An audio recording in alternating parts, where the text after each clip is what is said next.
Everything about my story is ordinary. To know me is to know how average I really am. In fact, if I were to spend any time with you at all, and could just do life with you for a few moments, and you could get to know the women that I hang around with, the women that I do life with, you would understand that most of us believe that our lives are nothing special. They're pretty boring in a lot of ways. And if I were to describe to you what our lives sound like, it might sound like this. But you are an average people because others say so. Chosen to blend in and assume that other people are more qualified to do kingdom work. I live among a nation of women who are as camouflaged as those around me. Nothing special. Women who work hard to blend in because to boldly declare anything may reveal the fact that we are messed up, flawed, and don't have answers to the stuff that really matters. Though we've been given a new name and a new label, we continue to live and exist within the safety of our self-imposed shadows, in spite of the fact we've been given mercy. Mercy that wants desperately to liberate us from the prison of average and ordinary. And it's that story that I came to share with you today. I want to tell you about the day that I was liberated, the day that I was set free from living an average and ordinary life. You see, my entire life I had been a good kid. I was a good girl and did what everyone else said and thought that I ought to do. But I reached a point in time when I began to make decisions for myself. And they were decisions that have cost me. And so while I look at my life and my story and call it average or ordinary, I realize that when other people look at me, they probably use words that are different. Maybe words like broken. Sometimes they call me that woman. Sometimes the label that I wear is that of sinner. And so my story is average and ordinary, but it's so very broken. And I have to tell you that one day, in one instant, that story became a story that was no longer full of broken pieces or average or ordinary things or details or even the sins that I committed. My story became something brand new, full of hope. And here's what happened. On just an average, ordinary day, I decided I was going to head to the well. But I need to give you a little bit of a backstory here. My early adult years, I tried so desperately to blend in. I went to the well at the same time the other women would go to the well. I tried to walk like them. I tried to talk like them. I tried to joke around with them. I tried to behave as though I were just like them. I couldn't keep it up because what happened was when they looked at me, I could see the judgment in their eyes. I could feel the weight of their stares. When I walked past and they thought I didn't hear them snickering behind my back, it was more oppressive to me than the noonday sun. So I decided early on that I was going to go to the well at a different time, that I wouldn't subject myself to their stares any longer. I would no longer live under the judgment of their words. And so as I was heading to the well one day all by myself, myself. I'm getting close up to the well, and I see this guy. He's leaning on the well, and I'm thinking, oh, great. I don't want to have to face anyone today. This is why I come now, so that I don't have to look anyone in the eye. Maybe he'll leave. Maybe he'll realize I'm coming to the well, and he'll just split. Well, it didn't happen. The closer I got, it almost appeared the more comfortable he became. He sat there at the well, and it almost felt like he was staring a hole right through me. Have you ever felt like that before? Like someone just saw you, and his gaze wouldn't let up. And as I approached the well, I put my things down and I drew my jar out, and he looked at me. He asked me for a drink of water. Now, you have to understand something. Right then and right there, I knew he was an out-of-towner because he was talking to me. He didn't know how average I was. He didn't know how ordinary. He didn't have a clue how broken I was. So I replied to him, you're a Jew and I'm a Samaritan woman. What are you doing asking me for a drink of water? And he just looks back at me. I have to tell you, it started to get a little weird at this point. Because his reply to me was, if you knew who it was that was asking you for a drink of water, you would be asking him for water that would never run out. What was I supposed to do with that? So, I have to admit I'm a little bit of a smart mouth sometimes. and so I looked at him, and my reply to him was, well, you didn't bring anything for me to share water with you. You didn't bring a jar. How am I supposed to give you any water? So he went from this level of crazy, weird, to this level, and he says to me, I've got water that if you drank from it, you'll never be thirsty again. If you take water from that well, you're going to get thirsty again. But I've got this special well. If you drank from it, you would never again be thirsty. This sounded like pure magic to me. Because at this point, I have to tell you, I would have moved heaven and earth to never have to return to that well again. To never have to endure the scorn of those other women again. To never have to feel the weight of the label of sinner or average or ordinary. So I looked back at him and I said, sir, give me some of this water. And he looks back at me and he says, okay, go call your husband.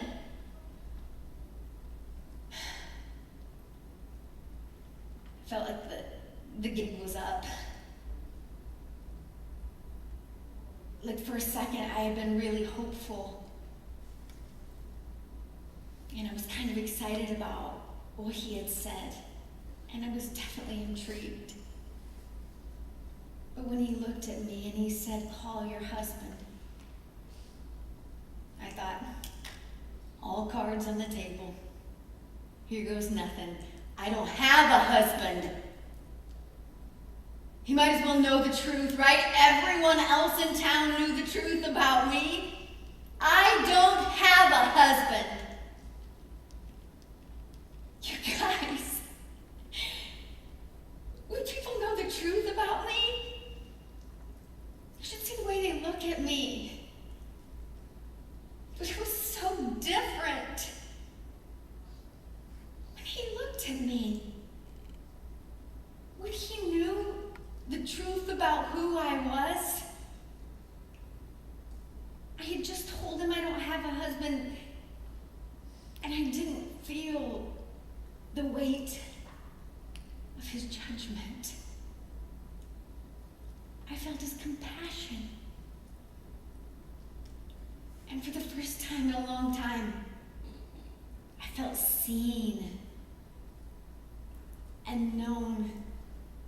Really, really known. I have to tell you, I wasn't at all prepared for what happened next. Because in the next breath he says, yeah, I know you don't have a husband. You've had 5. And the man that you're with now, he's not your husband. And those same stories I've heard all of my adult life caused the shame to creep up into my cheeks. And I couldn't look him in the eye. But I realized that there was something different about him. How could he know this? And I have a really bad habit of when I get nervous, I start to babble. Have you ever done that? Like you just get really nervous and you start babbling about whatever comes to your mind. So here's what I did. I realized he must be some sort of prophet. So I entered into a religious debate with him. Smart, right? He just reveals my whole life to me and I'm like, okay, well how about this? Listen. Yeah, so I said to him, the Jewish people have said for years that you're supposed to worship over here. And you're supposed to do it in this temple and at this time and following these rules and these regulations. And yet I've heard from the Samaritans that you should worship like this and you should do that. And I've spent these last few years just hearing murmurings of this Messiah. This Messiah who's coming and he's going to level the playing field. He's going to take the Jews and he's going to take the Samaritans and he's going to bring us all together at one table. And you know what he's going to do? He's going to teach us what it really means to worship. He's going to teach us what it means to bring our ordinary, average, everyday, broken lives and to live with a true sense of worship.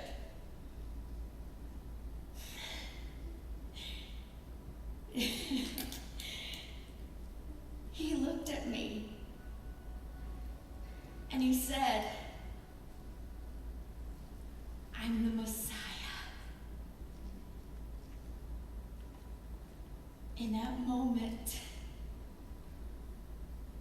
my ordinary, average pieces were no longer ordinary or average. My broken pieces were no longer fragments of old dreams or plans or even failings. They all came together in a beautiful tapestry. And that story became my shared story. The day that I met the Messiah at the well, changed me. He drew me in because he saw me and he loved me.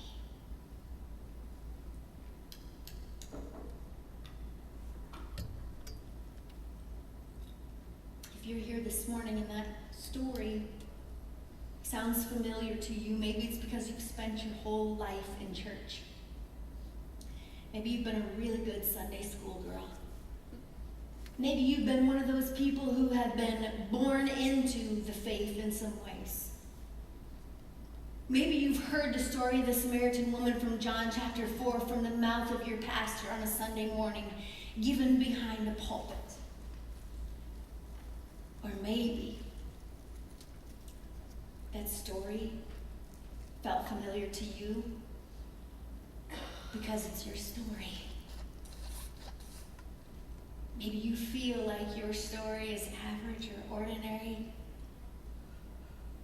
Or maybe there are pieces of your story that are so broken you can't possibly understand how it is that you could live a life of worship that shares your story on a regular basis.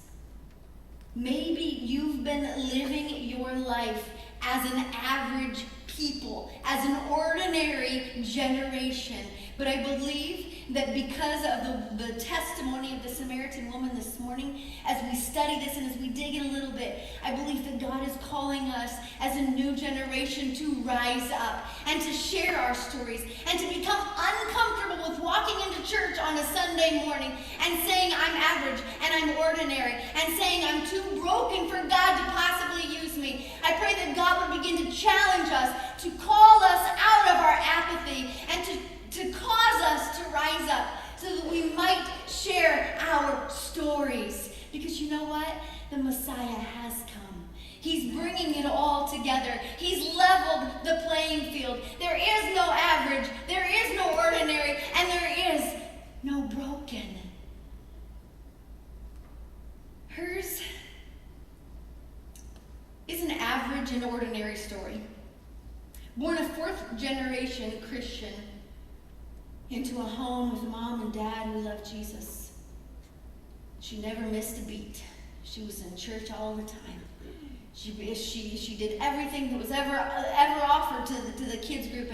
And one time as a second grader, she left home for the first time and went to church camp. And at an altar of prayer, she gave her heart to Christ. And from that tender age, dedicated her every move, her every decision to serving him. It doesn't get more average or ordinary than that.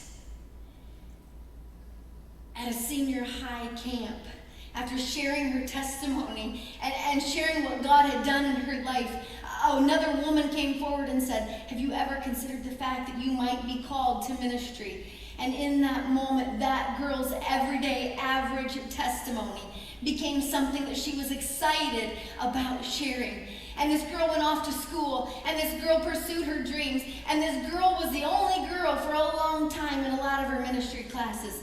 And this girl got married, and this girl was living an average life, and this girl decided she wanted to start having babies, and it just never worked out. And so this girl, she fought infertility for a lot of years while living out her ordinary and average story. God showed up on the scene. And as a result, this girl has ministered to hundreds, if not thousands, of young people over the course of these past 2 decades. And I want to tell you something.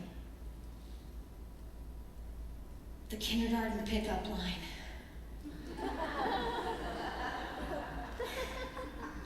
It's average. It's ordinary. I want to tell you something else. Teenagers and cell phones. And I want to tell you something else. 24 years of marriage, 2 ministry assignments, dogs,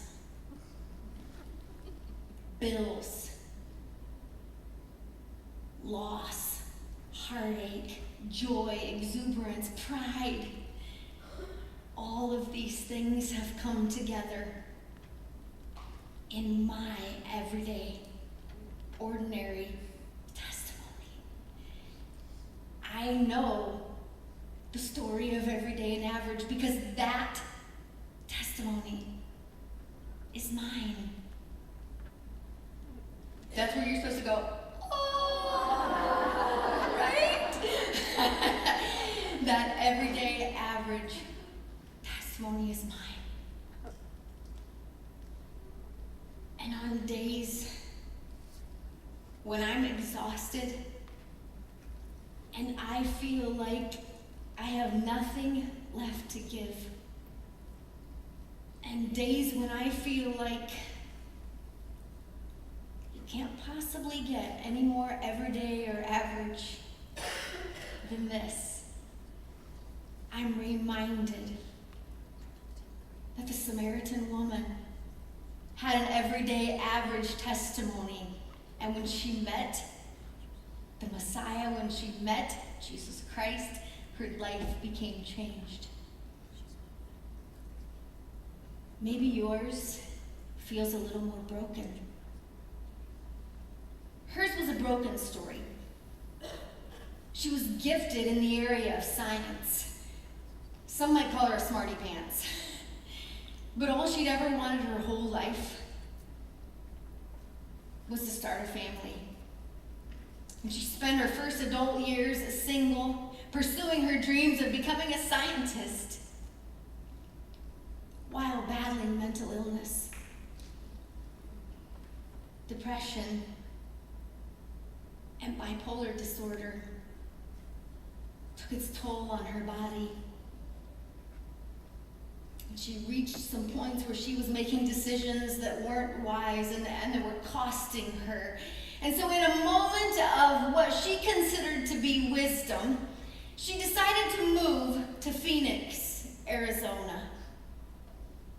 Not knowing a soul, but in hopes of landing a better job.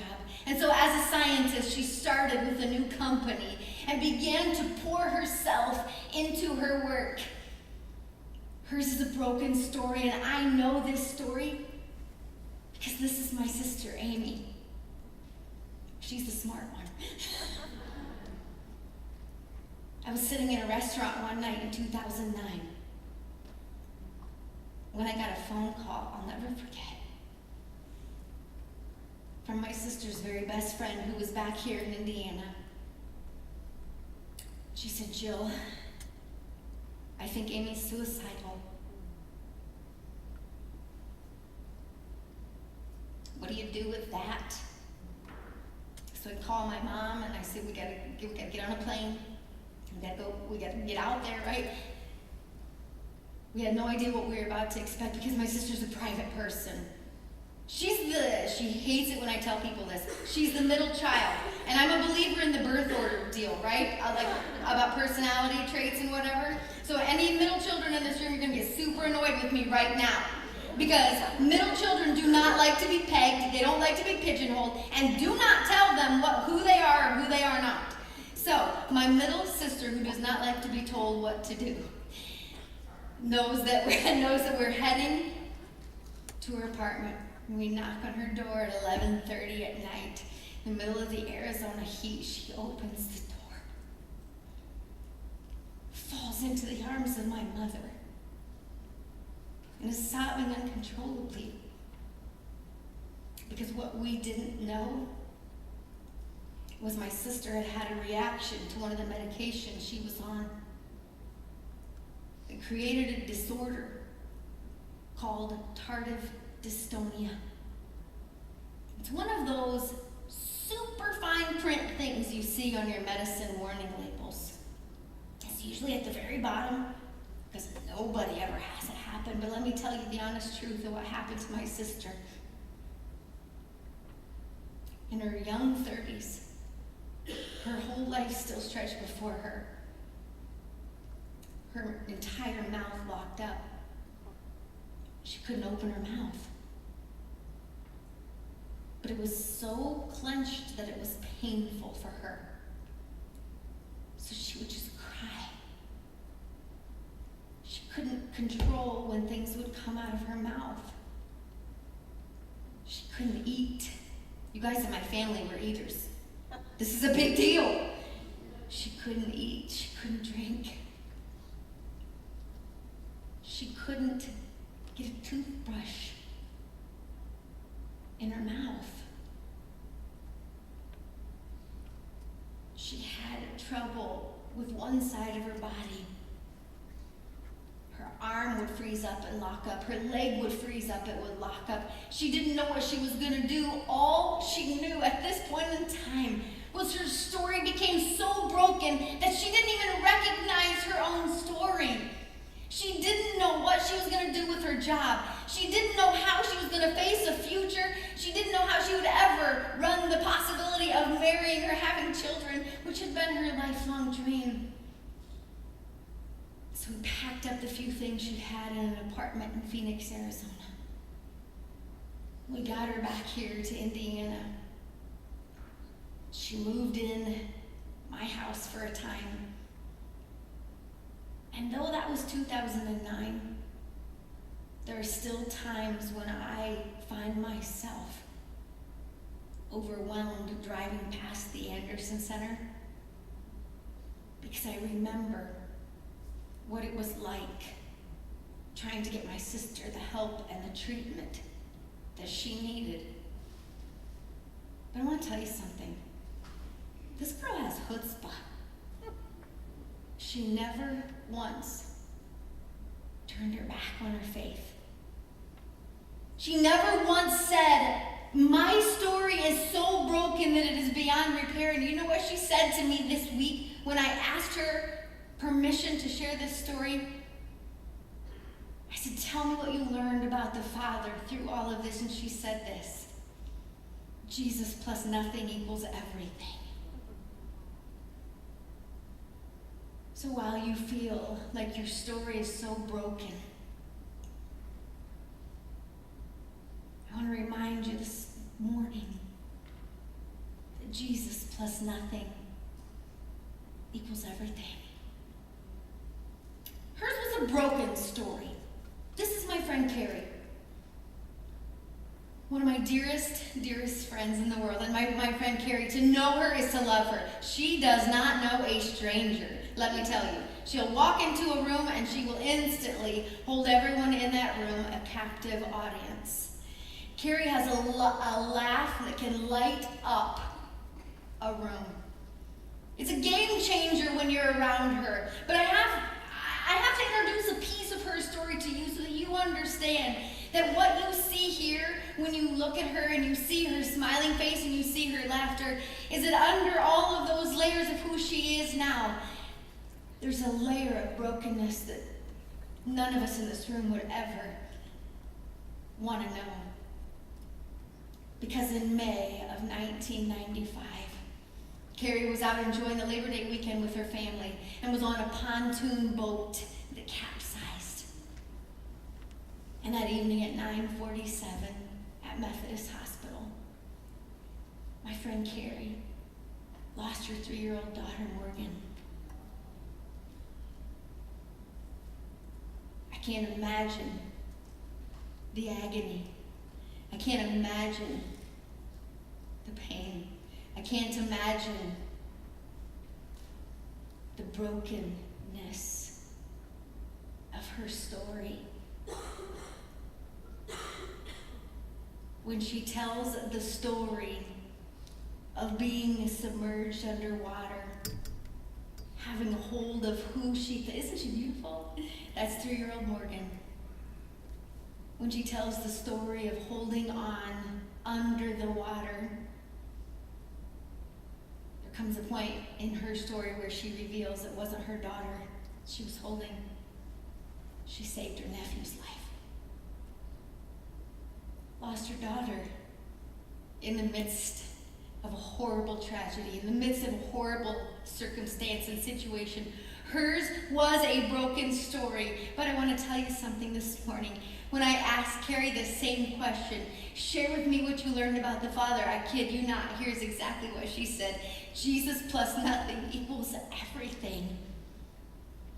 So this morning, if you're sitting here and you're saying, my story is ordinary, my story is average, or my story is broken, I want to say to you, it doesn't matter. Because your story is not about you. Your story is about pointing all that you are to the glory of who Jesus is. The Samaritan woman's story then became a shared story. If you read further on in John chapter 4, guess what she does? She takes her story, she takes her broken pieces, and in her excitement, she forgets her jar at the well. She runs back to share Jesus with other people. And I want to tell you something this morning, church. She didn't go back to a people who warmly embraced her. She didn't go back to people she'd been buddies with. She went back to the very people who had maligned her entire adult life. She went back to a people where she didn't fit in, and she told them, come and see. She say to them, you guys, I would love to invite you to my church service. We're going to meet at the Tabernacle on Sunday at 10:30. I'm going to let my pastor tell you all about Jesus. She got down in their faces and was so full of faith and was so full of hope that she said, come and see the one who told me everything I'd ever done. Come and see the one who changed me. And I believe this morning with every fiber of my being, we are called to do the same thing. You've been given a story. I've been given a story. It may feel ordinary. It may feel average. It may feel so very broken. But God wants to take the pieces of your story and He wants to use them for His goodness and for His glory. You are one little piece in that story. If you think about this crown that's down here this morning, I want you to picture yourself as maybe just one of these tiny little, I'm going to go with, I'm like one of the diamonds because I'm sparkly. I want you to just picture that you're one of these little pieces. But this little piece of diamond or emerald or whatever on its own is really of little value, is it?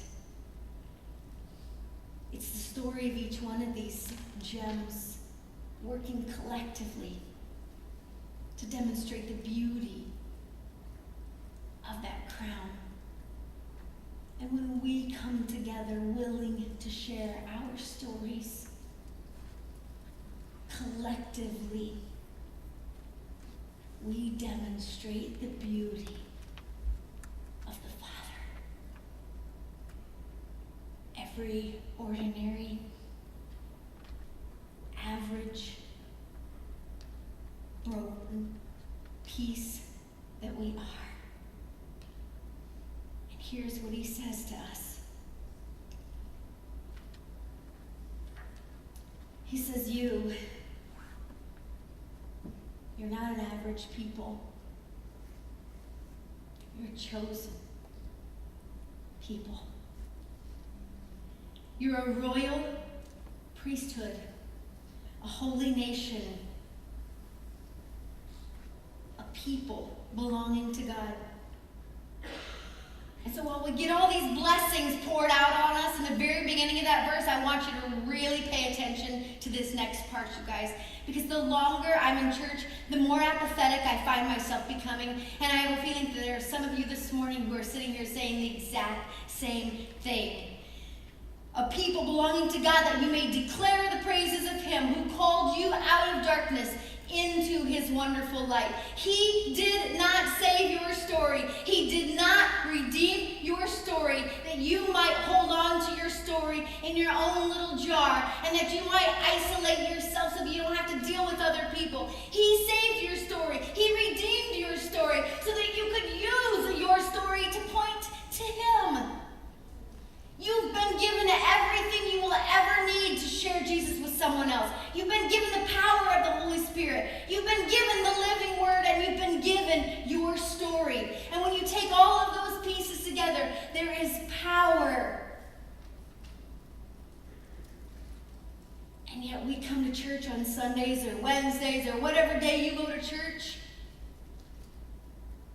and we expect that the pastor and the staff are going to be the ones pulling the weight. Yeah, I'm going to go to church this week. Yes, I'm all about church. Church, whoop, whoop. I love my church. How many times are you posting on social media, I love my church, versus I love Jesus? Let me tell you about the broken mess I was before Him. And let me tell you about the broken mess I continue to be. But let me tell you about His mercy. Church, we've gotten lazy. We've been given a story.